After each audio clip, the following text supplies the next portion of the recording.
girls might be embarrassed with the consent thing to say no because they don't want the boy to feel embarrassed about. They might actually just feel a bit like, if you're in that situation where it's close to having sex and you feel like you're not actually able to say no. It's like too much of an awkward situation. You feel like they might get angry or something like that. Building on what Holly said, I know from like personal experience, I've been in a relationship with someone and not wanted to do anything with them, and like all the other girls who are in relationships with their boyfriends are like, well, why don't you want to do it? Like, it's just for fun. Why don't you want to do it? It's like, if I don't feel ready yet personally, why are you pressuring me? It's got nothing completely to do with you and your relationship. It's quite frustrating. Girls also have that opinion that if you don't sleep around with people, then you're either shy, but if you sleep around with too many people, then you're called a slut. There is never, there's no in between. It's either one or the other.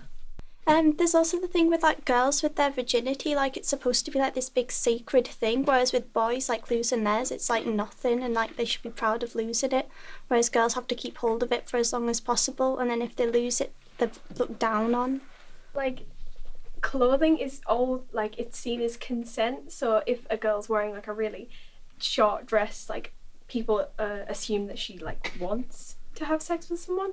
Whereas on one hand, when girls go out, they think, oh, if I want to have sex with someone, I have to wear a really revealing outfit. But you're allowed to say no halfway through. Like, if you're kissing someone and all of a sudden you don't want to kiss them anymore, you're allowed to just go, no, I don't want to kiss you anymore. It's like, there's nothing wrong with that.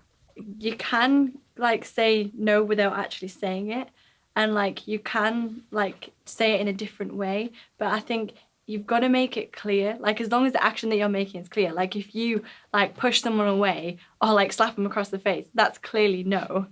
But like if you don't make it obvious to the person that you don't want it, like if you just sort of sit there and just like doing nothing, then the person isn't going to realise that you don't want it. To know what classed as female on male rape, because we didn't actually know the proper definition of what that entailed. And when we searched that, there were a lot of charities that came up associated with helping male rape victims. We also found as a group that when it's a female raping a male, it's not classed as rape, it's classed as sexual assault. And in most cases, it will be just brushed off and it won't actually be taken to court at all.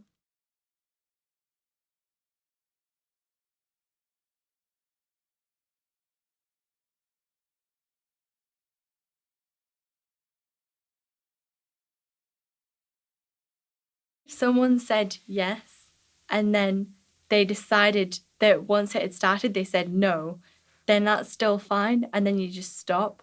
Also, if someone's under the influence of alcohol, maybe that, yes, you know, you can't necessarily take that as a true thing as well.